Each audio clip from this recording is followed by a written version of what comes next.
So I'm waiting a moment to make sure that all my students are here. Maybe I should connect some microphones and stuff like that.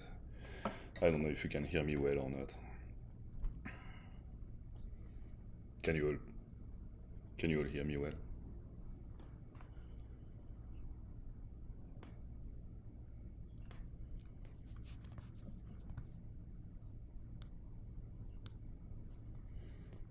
So, same thing in the stream. I want to make sure that you hear the shit I say before I start saying them.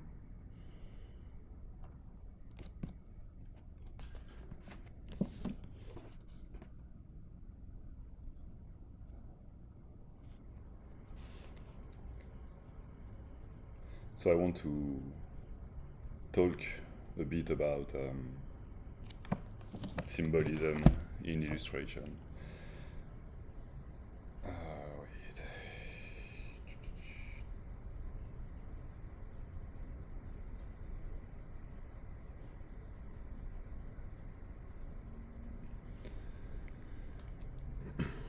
All right. Still waiting for a second, but that's what you see on the screen is what it is going to be about today. So some of you may be aware that I decided to stream my classes for many reasons. One of them is that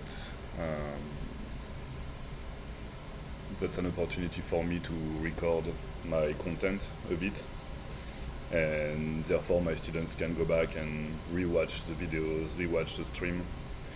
And if I just try to make those videos myself alone with the camera, I find it kind of awkward. I'd rather record stuff when questions are coming my way, where it can be a bit interactive. So I do like that format, and that also means that lots of people can benefit from the shit I say. And yet my students get something additional. They get like feedback directly from me and additional classes and everything. But anyway, I'm just chit-chatting right now, waiting for people to come in. But I guess we are going to start talking about all that right now. And again, please, if you are following what I say, if you are listening in the chat, I would like if anyone could confirm that on Twitch you can hear me correctly, so I know if I have to adjust microphones and stuff. I would appreciate the feedback on that, and then we'll jump into it.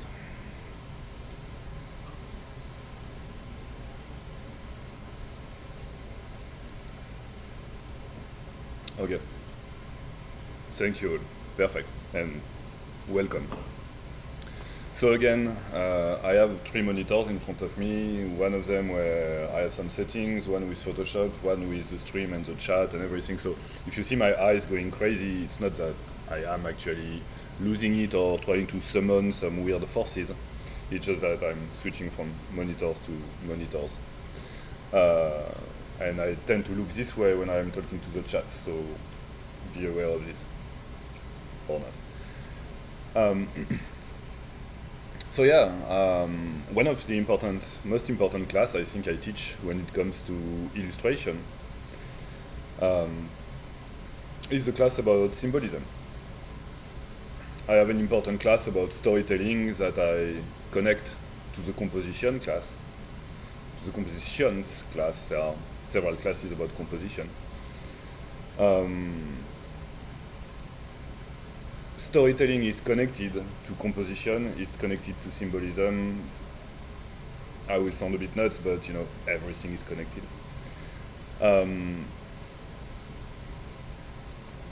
Symbolism is a word that I use because it's attractive, it's very clear, it talks about symbols. But I put a lot of things in the box of symbolism that are not really symbols, or that will not be the definition of symbols. I have that book right there. We'll talk about it in a minute. Dictionary of symbols, full of symbols.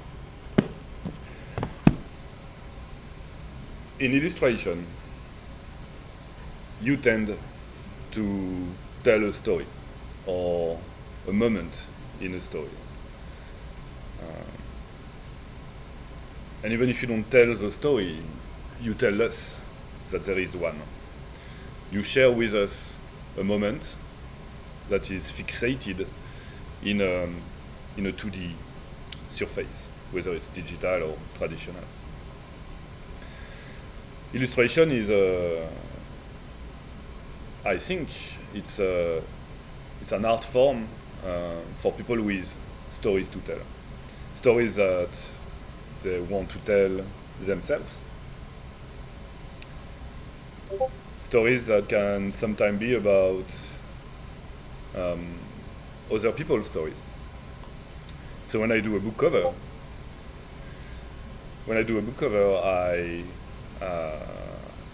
I tell the story. I tell a visual story from the story of someone else, the author of the book. But no matter what, that means that I'm making my version of this story with my own language. My language is different. My language is, when I'm an illustrator, my language is visual. And so, as every time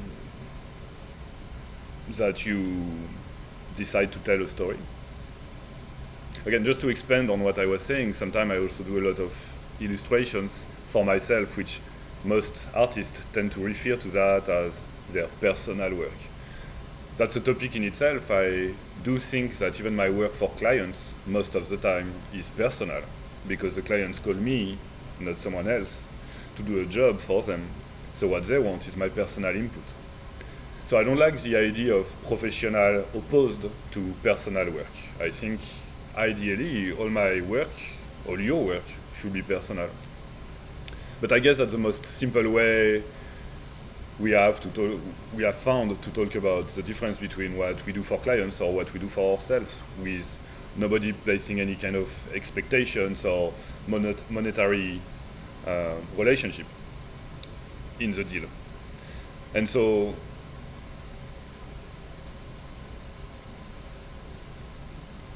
for example, when I do illustration for my role-playing games, I work without an art director, I work without a client, I only have a publisher for my games, but the publisher is just, trusting me, and I do what I want, and I illustrate my own world. So you will classify that as personal work, opposed to what I do for clients. Anyway, the point is that, hello Alessandra. The point is that no matter what, you are about to tell a story, whether it's yours or the story of someone else, but you're about to say that story with a specific shape, a specific choice of words. And when I say words, I want you to hear me on this. I'm talking about visual words. So a different language. You are going to use a very specific chosen language. And that's what the artist illustrator does. They choose their visual words to tell the stories they want to tell in their own way, in their own language. I know I repeat myself, but that's also a teaching strategy. I always do this. I will repeat some words often to kind of engrave it slowly but surely in the head of my students. And sometimes I give silences like that to make sure that it's engraved and sticking. So symbolism is almost everything, in a way, in visual art, because every shape, every element, every little thing that you involve into your artwork is a symbol in a way, or comes with a, they are not all symbols, but they comes with a certain amount of symbolism. And you must be aware of it when you use them, because that will give depth to your artwork. That will give you control over what you manipulate and what you put together to create an image. So right now, you are already understanding that this is not a class about technicalities. This is not a class about composition. I'm not talking about how you should organize those elements. That is composition. The way you organize them, the way you create a hierarchy, the way you prioritize some specific elements from others, and the way you highlight them with contrasts. If you listen to my lecture about composition and contrasts, you know what I'm talking about. And you probably know what I'm talking about even if you did not listen to it. My point is that if I was teaching a class about composition, I would talk about the organization of those symbols and those elements. But because right now I'm talking about symbolism themselves, I'm talking about these elements for what they are and not the way you organize them. But to create an image and to build your narrative, to build your illustration, you do need those two things to kind of join together, meaning the elements with the symbolism they carry, and the way you organize them together. So, to compare this with literature, you are basically, on one side, choosing your words and choosing the exact words you want to use. And with the composition, you are deciding how you organize those words. But both of these aspects are literally fundamental for the storytelling aspect of your illustration. And if you ask me, this comes in a way more important, wait, that sentence is not well. I need to recompose this sentence. My point is that storytelling in illustration is, to me, more important than the technical render. Of course, you want to have technical abilities that help you match the render you want to obtain, because this is also part of how you want to tell the story, because you are creating a visual piece. But I don't care about a piece that is technically impressive with a complete symbolical and narrative emptiness. I'm not interested in this much, or at least this is not the angle I take.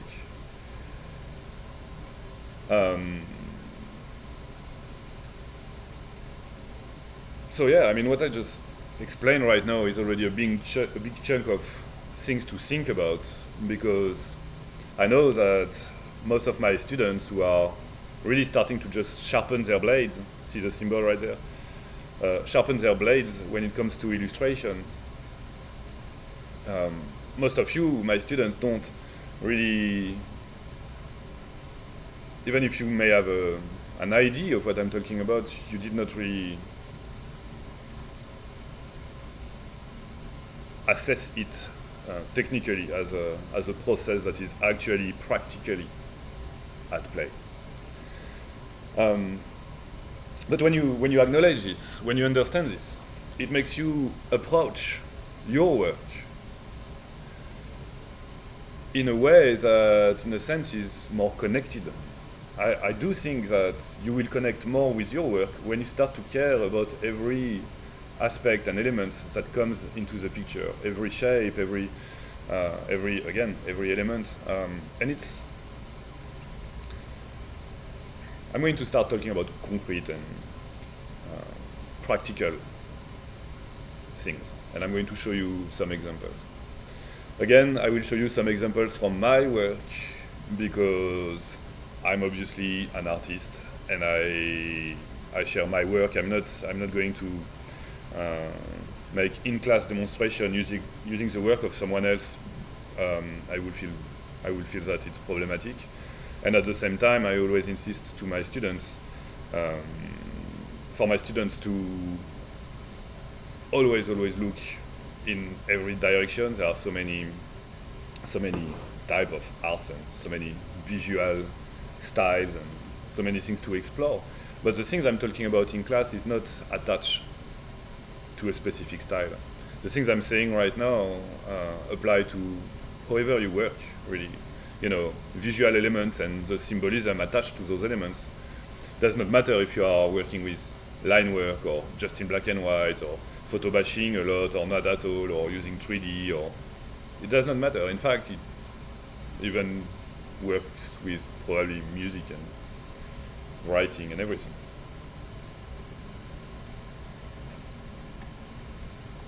I am not drinking beer in class or live. This is water. So, let's talk a bit. Let's look at this piece, for example. This is interesting. I have gathered for you a few pieces that are, some of it you will call personal work. Some of it are created for clients. And I will show you how I think, and I will use that to highlight the importance of symbolism again. Oops. Command Z to start a class, that's nice. So, some of you are familiar with this character. His name is Elric of Melniboné. He's the main character, one of the main characters, one of the eternal champions that are part of all the writings of Michael Moorcock, who is really one of the most essential pillars of dark fantasy. I have had conversation with friends a bit about how essential Michael Moorcock is, but you know, when I was a kid, really, I read Conan, Moorcock, Kane a bit.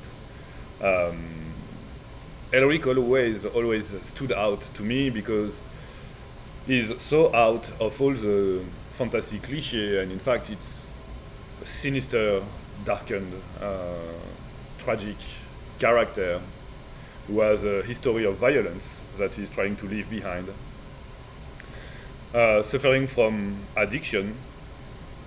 And of course, you know, I like fantasy when it kind of behaves like some type of metaphor for reality in a subtle way. And so Elric is an emperor who, well, he's a young emperor. He just became emperor after the death of his father. And he becomes the emperor of the more sinister, blood drinker, monster civilizations that are the Melnibonéans. And he does not want that shit. He wants to see the world, he wants to see something different than the violence of Melniboné.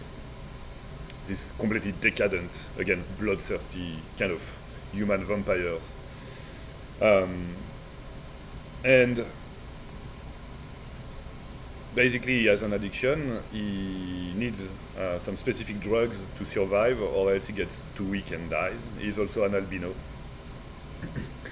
And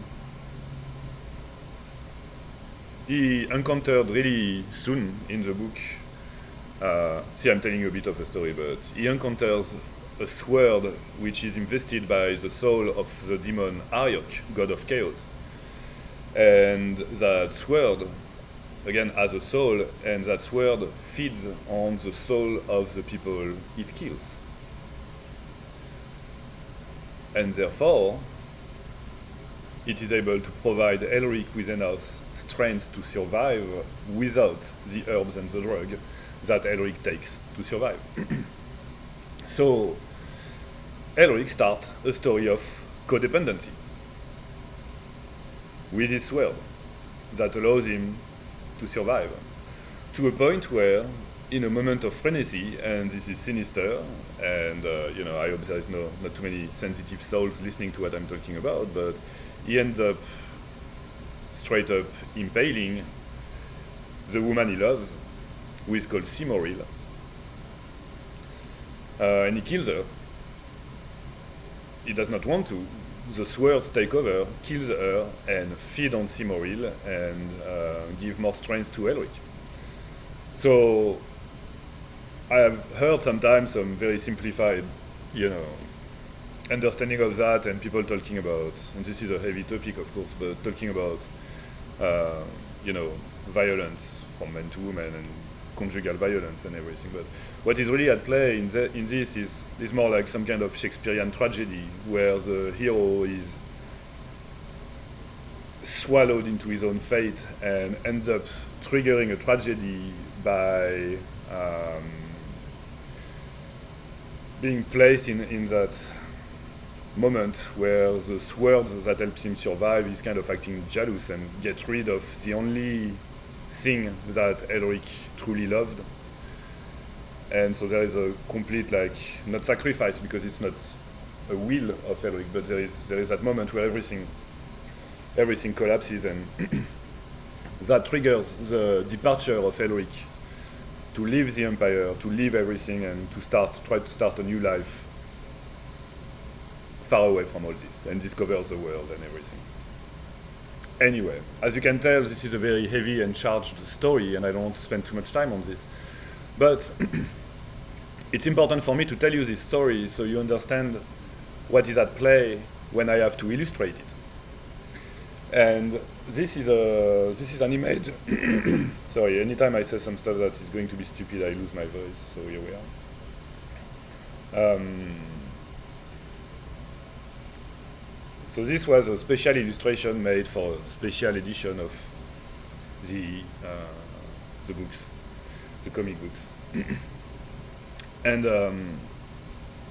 I had to wonder how I was going to paint Elric. And I had to put together a symbolic system. And that's what I want to talk to you about now. And by putting together this symbolic system, in fact, I gathered everything I needed to gather to make sure I was hitting every important point of the story. First of all, there is Elric. He is sinister, he is haunted,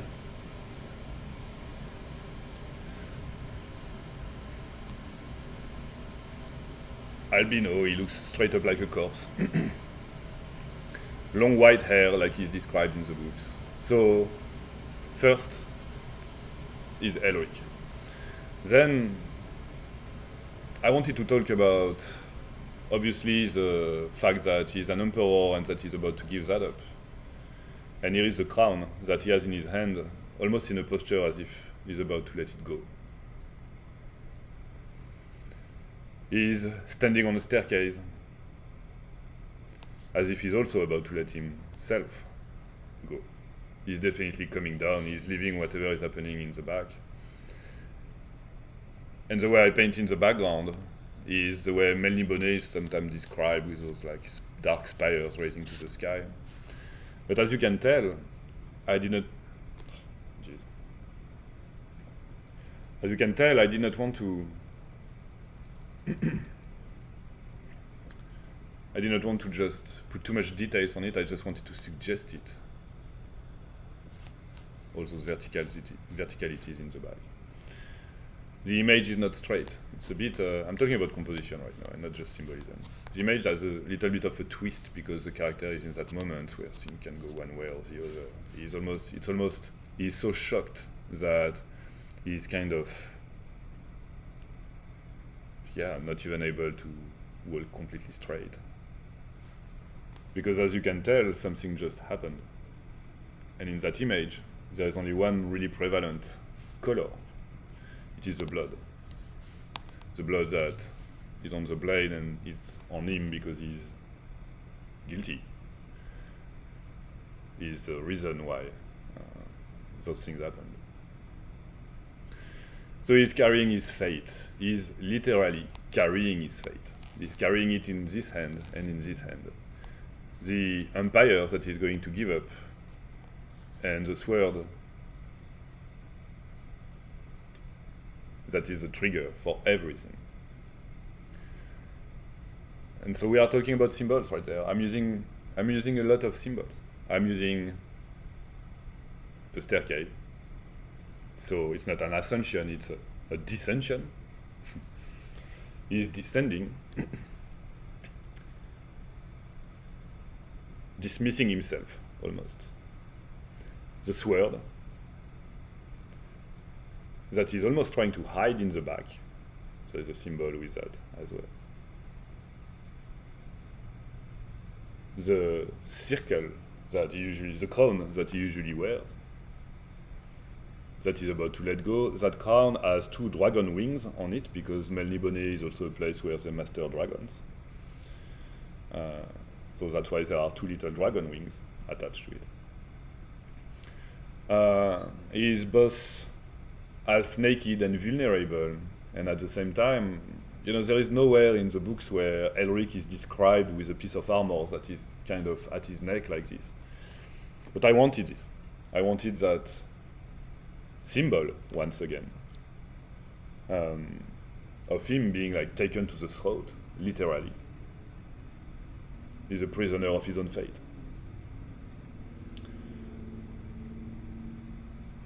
I wanted emptiness around him. So even emptiness is a symbol. You can use it in a symbolic way.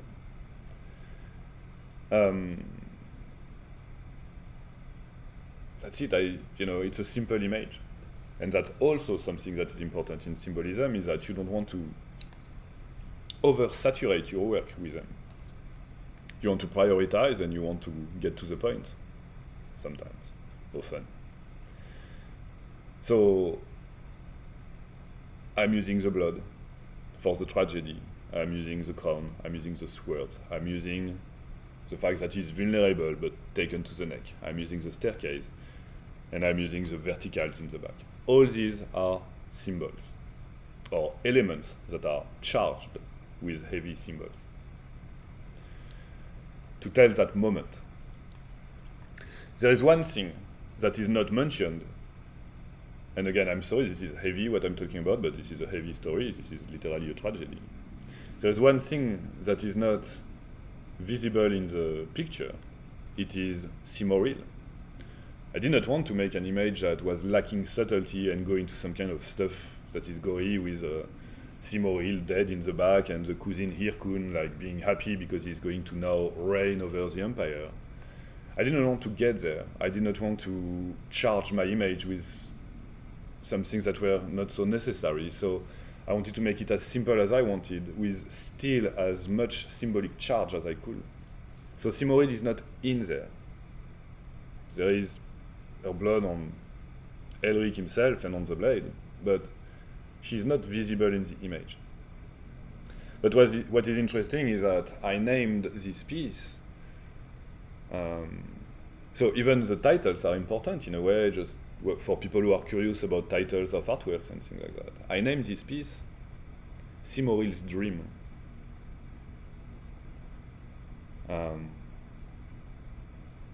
And that was my way to include her name in it, to not call the image Elric, because obviously that's Elric for the people who know the character. Then I was thinking about it a little bit after I chose that name, and I think, in a way, calling it Simoril's Dream is kind of saying, hey, maybe this is just a story, maybe Simoril is just having a nightmare, I don't know. So this is what's going on with this image, and this is how I manipulate symbols. And so that leads me to something that I want you all to hear and practically understand. It's the fact that in your illustration, every element that you use is here to stay and is going to be seen. And they are going to be read, and they are going to generate things in the eyes and in the brain of the viewer. The same way sometimes you say something and you have to tell someone, oh, I did not mean it this way. Well, avoid these situations. Try to provide clarity, unless you want to be ambiguous, which is also, being subtle is also a good thing, obviously, but Being able to be clear when there is a need for clarity, and being able to be evasive if it's okay, and creative to be evasive. But do not forget that people will read into what you do. And so sometimes before you say something to someone, you want to make sure that you pick the right words and that you connect them the right way. At least the way that serves what you want to express, so there is no misunderstandings. If any of you have ever tried relationships, you know exactly what I'm talking about. There are many moments in any kind of relationship when you interact with someone when sometimes you have to sit together at the table and be like, oh, what I meant was this, not that, and clarify so you can get to better understanding each other. That's the same thing with visual elements and the things you decide to communicate in your artwork. If in this image I did put a random things like a can of soda on the staircase, as soon as I do this, everything changes. Everything is like, okay, why is there a can of soda on the staircase? It takes one little element, or a cat in the background watching. And you can't just say, oh, I just like cats, you know? Like, every time you add something, well, guess what? It adds something. And by adding, sometimes it removes. Sometimes it takes away from getting to the point and just reading your image as it is. So this illustration, the one you are looking at right now, is stopped where it needs to be stopped. Because if I add anything else, I end up removing from the impact of the image.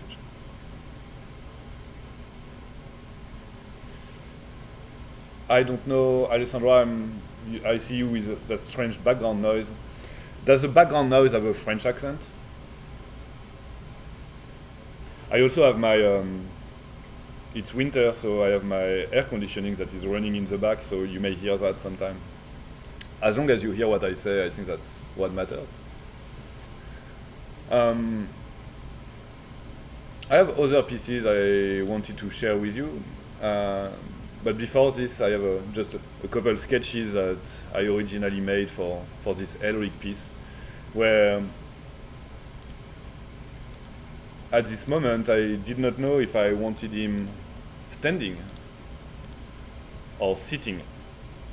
So these sketches are quickly made before going to a photo shoot with a model, so I could have my references and the light the way I like it and everything. The reason why I decided to not have him sit like this sketch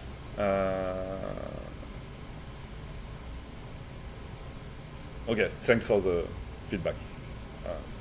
Glad you can hear me well. The reason why I didn't want Elric to be sitting is that I did not want him to appear content. I did not want him to appear happy. I wanted to show him shocked, unstable, high from the violence he generated.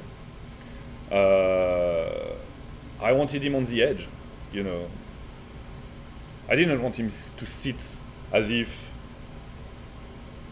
he's even trying to take things in, you know. I did not want that. I did not want that kind of content, comfortable pose. I wanted the opposite.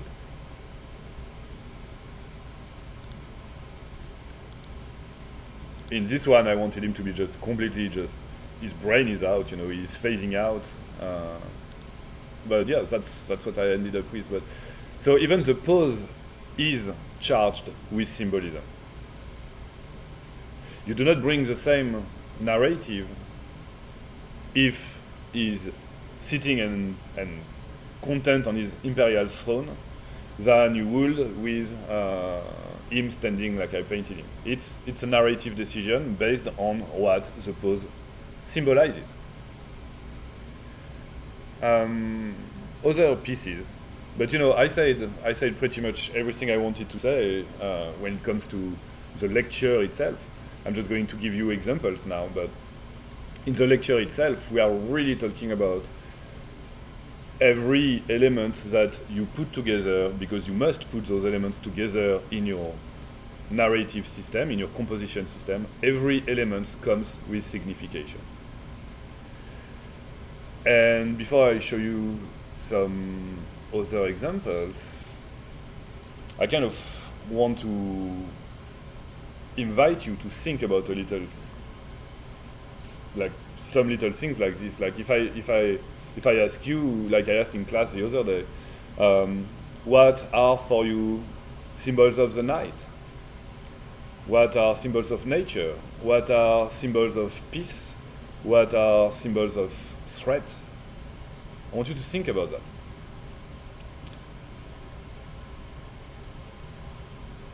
I want you to think about with what visual elements you can talk about something in a language that is a bit more both more expanded but also more vague than just using words. I don't have time to moderate my chat right now, but there are obviously some bots in the chat. I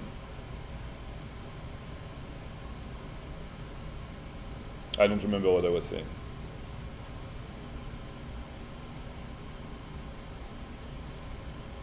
But you must be aware of everything you manipulate, including colors.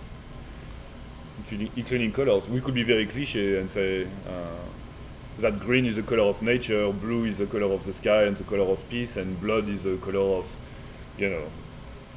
passion and blood. Red is the color of passion and blood, but it's also more subtle than this. Colors interact together. They can take different significations. You could build a painting full of green that suggests nature and fertility in a way, and growth, but you could use that same green to just suggest that there's a sickness or a disease. I'm thinking about, for example, Taram and the Black Cauldron. When the Black Cauldron is activated and there is that green smoke coming out of the cauldron, while the army of zombies is rising again, then the green is sick, it's threatening, it's maddening. So the blue, blue can be the peace and sky and everything, but it can also be the color of memory, the color of fading moments. There is a nostalgia in blue. So it can be very peaceful, but I can also have the blues, So I'm not telling you, and it's, I think, essential to specify this. I'm not telling you that one element comes with a fixed symbolic signification. I'm not saying this. I'm saying, depending on how you use whatever elements you choose, you can imply a chosen symbol.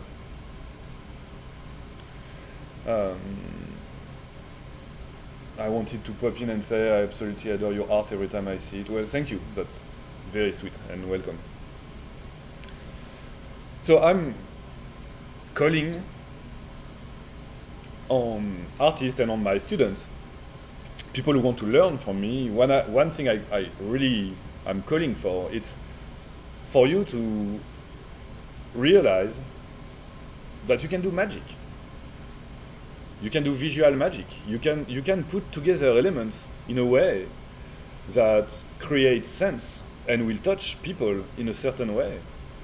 You can tell your stories with the words you choose to use. You can imply so much symbolism that you can give a piece, a depth. It's an art. That's where, to me, the idea of art and creating artwork is, in a way. Not to make it about myself, but I'm covered with symbols all over the place. My own personal symbols.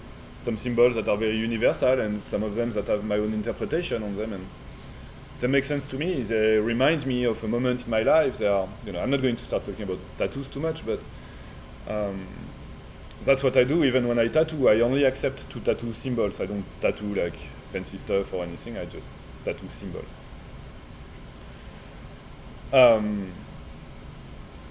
Symbols can be a language that can say stuff that you will not be able to express easily with words. As you know, I write. I have a graphic novel. I'm writing my role-playing games. I write a lot, and I write a lot of poetry. And obviously I paint a lot, and I draw a lot, and I work a lot, and I teach a lot. And all those things I do are just me telling stories, just me communicating things.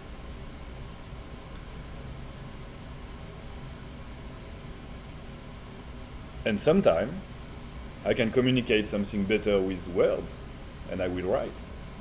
Sometimes I can communicate things better with images, because in images I can use visual symbols.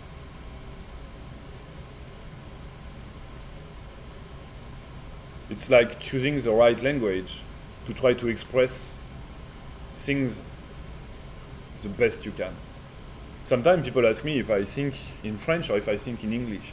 And in fact, it changes, it alternates, it depends. It depends of the topic, it depends of the situations, obviously who I'm talking to. But I do think that languages are carrying different thinking process. And so depending of where my brain is at, the language will adjust to just serve my brain the best it can. Or sometimes in the most terrible way, but I think you see my point. Does anyone have any questions, or a picture is worth 1,000 words? Well, yeah, that's pretty much what I was just talking about, and you typed that a little while ago, so that's... Just realized I went live without my hearing, which is a shame.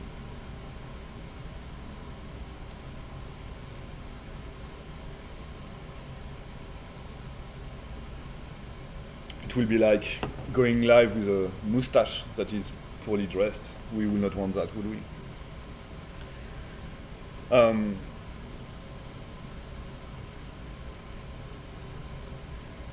I said my piece, and I'm going to show you this. Yeah, yes, words are also beautiful, of course. This is a piece I did in 2013, and so 10 years ago now. And I kind of unearthed it because a friend of mine in class was asked to make a critique of this piece at the university where I work. So not that this piece is being featured, in class content or anything, it just, I'm well known where I work, so and it was interesting to read what that friend of mine wrote about this piece and what he could see in that. But as you can tell, we could go in depth with the symbolic of stuff, but one of the very important aspects of this is this mechanical arm and that music box. First of all, I was always obsessed, to make another Disney reference, I was always obsessed with Basil, the detective, the mouse detective. And in that there is a music box. And when I was a kid, it stayed with me a lot. Same thing with The King and the Mockingbird, with a big music box that a blind man is playing. I'm obsessed with music. And so by bringing that music box right now, this is a good example of an element that makes the piece. Just through the symbol of the music box, it makes the entire piece. So the music box itself comes and contrasts completely in color, but also in, I don't know how to say that, but in its essence, in what it is. It is in a mechanical arm. That means that the main character is also mechanical, and that music box is mechanical. So it's like two machines kind of reasoning and echoing together. But that box is pink and the arm is gray. But by bringing that element that suggests music, music is used as a symbolism, it's this android that is almost done with life, obviously. Maybe broken. Letting that music element that I painted in pink so you can see it obviously in the image, it contrasts so much in the composition to make sure you don't miss it, because if you miss that music box, mechanical music box in that mechanical arm and hand, you miss the piece. So I'm not going to get into how you should interpret this, but I definitely am showing you the symbols I'm using, and I'm talking and talking without sharing the image with you, and now I feel like an idiot. So this is what I'm talking about. Actually, it's good that I talked about it before showing it to you, so you could build your own mental image before you see it.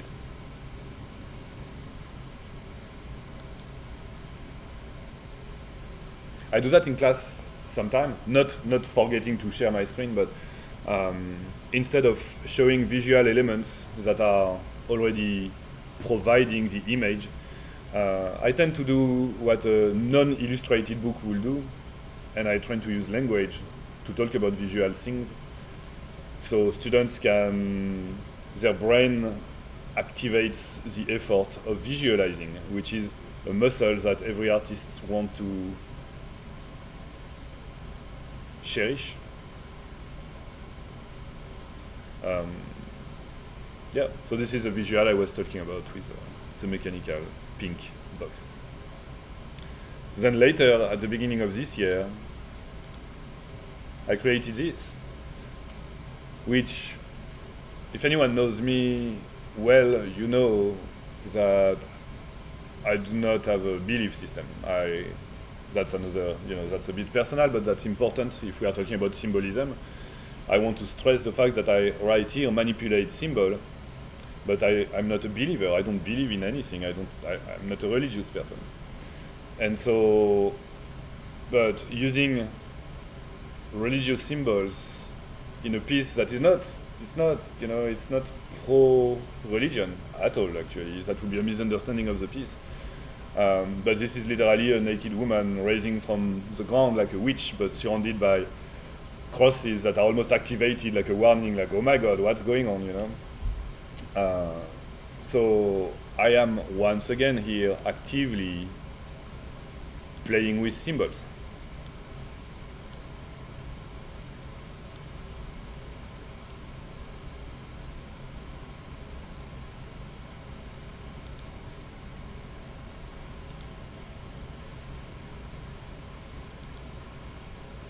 I'm going to get in trouble for profanity, you will see. This image is also loaded with symbols. This is a cover for a game called Cult Divinity Lost, which is a role-playing game that I had the joy and pleasure to illustrate the cover of. So you see, when I'm told Divinity Lost, that's what's coming to me. And I know it looks violent, but I am not into gory stuff. I don't manipulate blood just to make things bloody. I'm into blood as a symbol, as a vector, a carrier of tragedies, a bringer of heaviness. We can talk about that a lot, but that's not the point. And this is a piece I worked with as well. Again, nudity, warning. And in that piece there are also a lot of symbols. It's an older piece. This piece is kind of loaded with stuff, but every element I pick comes with, again, a lot of symbolic attachments. The long hair like that, where the fox is like coming out of, that is symbolic. The shadow of the raven in the back is symbolic. The skull in the stone is symbolic right there. Butterflies, triangles and circles, the wheel turning, the cross in the back. Everything is symbolic. I'm not giving you the meaning, but I'm making sure I give you enough to create your own, in a way.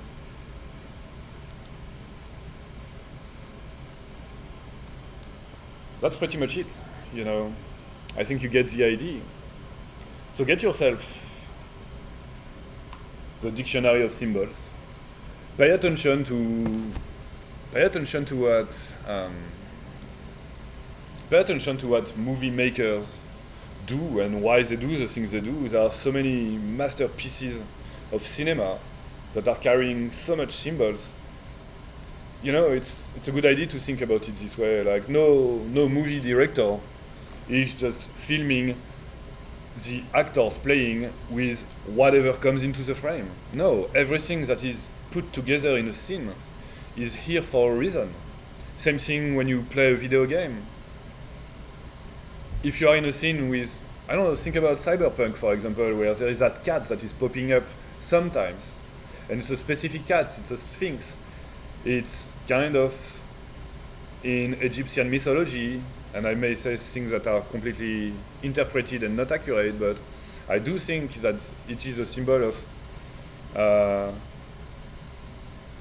this character that can help you pass from life to death or the opposite or whatever. I'm not certain, but that cat, from what I've heard sometimes, is that cat has that symbolism. So when you are in a scene with a dialogue, with characters, and in the back you have that just cat as a symbolic element that walks in the back, whether you pay attention to it or not, it's intentional. When I look at the illustrations of professional artists, I want to think that the elements they put in there are intentional. They put this here for a reason, and that helps me going through the piece. And sometimes there are elements that are kind of not intentional. Sometimes we just generate chaos and just make an image out of this, and we discover the piece as we go through. And then some people will look at it and apply their own interpretations and in a way give symbolism to what your piece contains. But no matter what, you cannot come into illustration without acknowledging the importance of symbols into the work, and how much every element comes with a symbol. Whether it is a knife, or a cross, or anything. If you paint a character on a horse, just that. Depending on the color of the horse you are choosing, you are generating different possible interpretations. I know that in Japanese culture, the color of death is white. So, depending on what character you are building, a white horse may not just be made for the Prince Charming or Charming Prince or whoever that dude is. A white horse can symbolize the horse of death, you know. So, just be aware of those things, and that calls for also education. Curiosity, learning what symbols can be generated by elements and what is carried by some specific symbols. You know, so I see in the chat what is that book again, and I'm sharing it again, the Dictionary of Symbols. And I can open random pages. Oops, and I'm losing pages actually. Oh my god, like some symbols in there are pretty dark, you know, because they've been used by just going to, but you see this, for example, this is in Brittany, where I'm from. This is all over the place, and it's a symbol of the three elements. It's a Celtic symbol. So then you can connect that to triangles and stuff like that. Educate yourself on symbols and ask yourself what you think about. If you see a wheel, for example, what do you think about? If you see a circle, that's probably the symbol of continuations. A triangle is more sharp. A triangle gives directions, where a circle does not give any direction. You know, we can talk and talk and talk about those stuff. I just want you to enjoy the intellectual bath that you can take in that world of symbols, and started to acknowledge part of the power you have when you create a piece by choosing what you are going to generate through your images. Make your artistic language as rich and deep as you want it to be. So that's pretty much it. That's all I got. I hope this is interesting. If you have any questions, I'm happy to chat for a little bit. But yeah, as a viewer, you know, I'm not getting into those conversations with my students, like the viewer attaching their own interpretation of the piece. Yes, of course. You know, those are things that are being discussed a lot in philosophy of art and art history and all these kind of things. Of course, like there are entire art movements that are based on the idea that the viewer will give meaning to the piece. But I'm talking about illustration specifically, and the fact that the artist, as an illustrator, should be proactive into the words they choose to use in their language.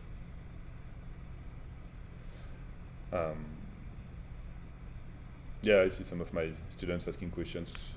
We are going to discuss this on Discord in a minute, and I'm going to give you the dates for when the projects are due and everything. And yes, it's interesting. Symbols change over time, of course. That's also an interesting aspect of it. How fleshed out should a story be?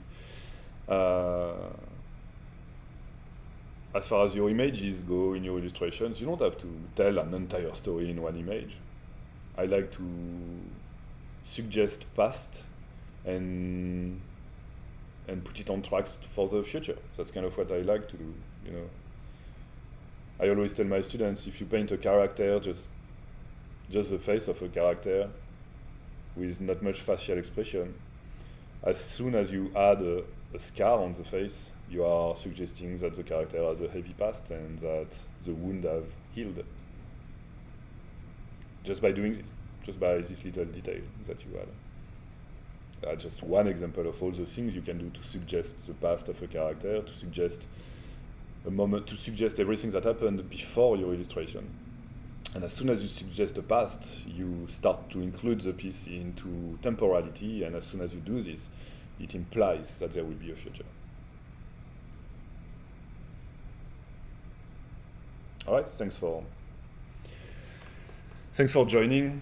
I'm just going to drop my Instagram right there for the ones of you who are not doing your duty yet. All those videos, all the things I'm streaming, I'm going to edit it just a bit and put it on YouTube, but it will probably be just not much edited because I really don't have time for that between my games, my images, my teaching.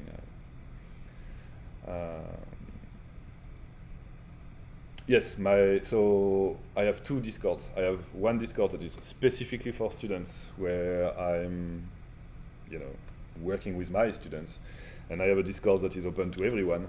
The Discord that is open to everyone, I can drop an invitation right here. Let me do this really quick.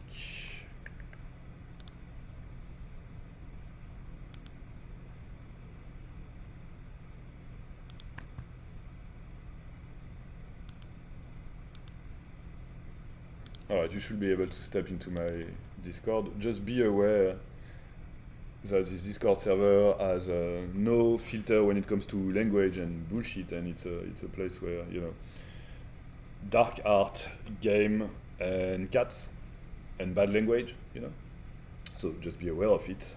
This is my own personal place, and you are more than welcome in there, and you are also welcome to, how do I say that? Excuse my French, but you are welcome to get the fuck out if you don't like it as well. But you are welcome in there. Yeah, a lot of interesting symbolism in color. Yeah, I mentioned that earlier. Very interesting in the chat. Very interesting book about symbolism in color is by Michel Pastoureau. Yeah, okay, just worth mentioning for anyone who want to look into this. But you can, all of you can educate yourself so much with those things, way further, the things I've talked about. My point today was really to highlight the importance of it. But then, you know, after that you have to put the years of practice to make it work. But at least I'm here telling you how much it matters. And I'm going to leave on this, I guess. I will see you all next week on Wednesday and Thursday, again at 3:30 EST time. Thanks for joining. I hope this works. I will see you soon.